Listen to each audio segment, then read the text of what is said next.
Assalamualaikum warahmatullahi wabarakatuh. Baik sahabat dimanapun anda berada, semoga kita senantiasa dalam taufik dan hidayah Allah subhanahu wa ta'ala. Dan mudah-mudahan kita umat Islam senantiasa rukun, damai, dan senantiasa menjalin ukhuwah Islamiyah yang kuat. Amin ya rabbal alamin.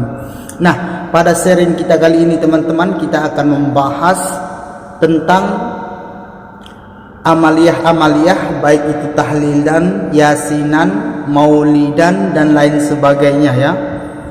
Yang jadi rumusan permasalahan kita, apakah di luar yang mengamalkan tersebut berhak untuk mengklaim ibadah di luar golongannya ataupun di keluar kelompoknya?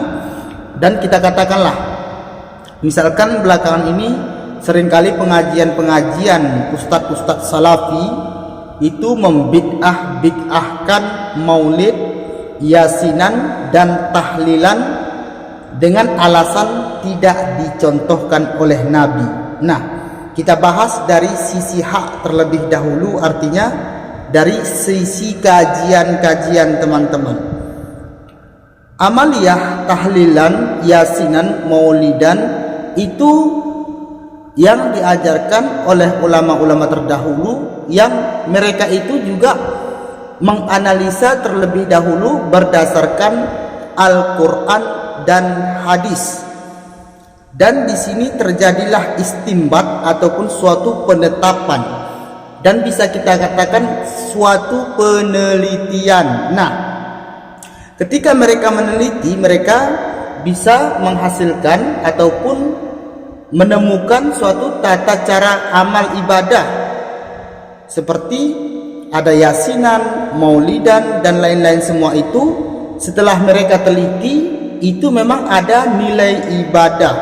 Lantas ada salafi, ustaz-ustaz salafi malah mengoreksi atas apa yang telah dipelajari oleh ulama terdahulu. Ini kan tentu menyalahi kaedah, karena kan setiap kelompok Islam itu dasar hukumnya itu sama, yaitu Al-Quran dan hadis. Cuman untuk tata cara istimbat itu berbeda-beda.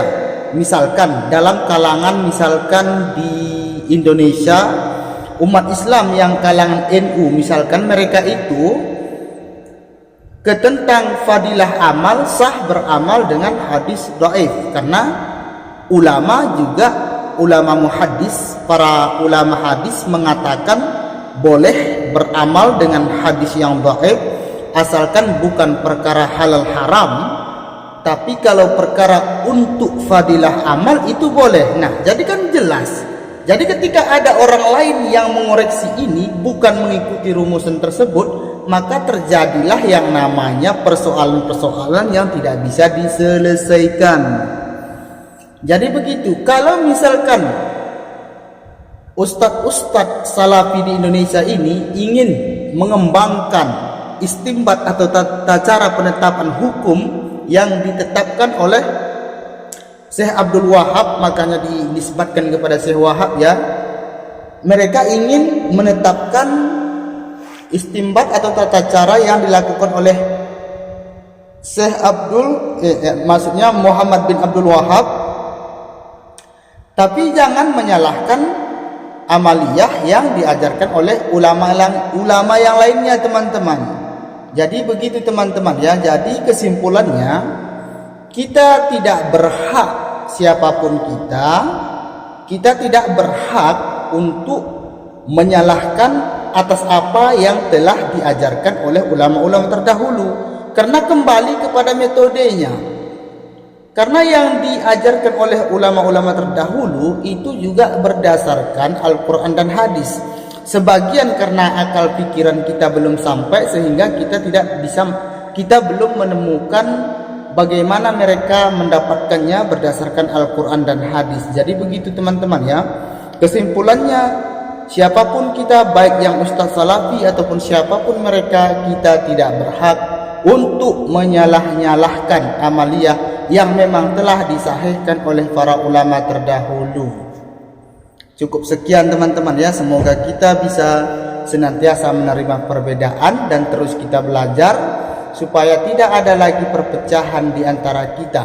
Karena ini tidak boleh disepelekan. Semakin banyak perpecahan, maka umat Islam akan semakin lemah, maka agama ini akan mudah dikuasai oleh orang-orang yang benci terhadap Islam. Semoga Allah menyelamatkan agama hingga kiamat dunia. Amin ya rabbal alamin.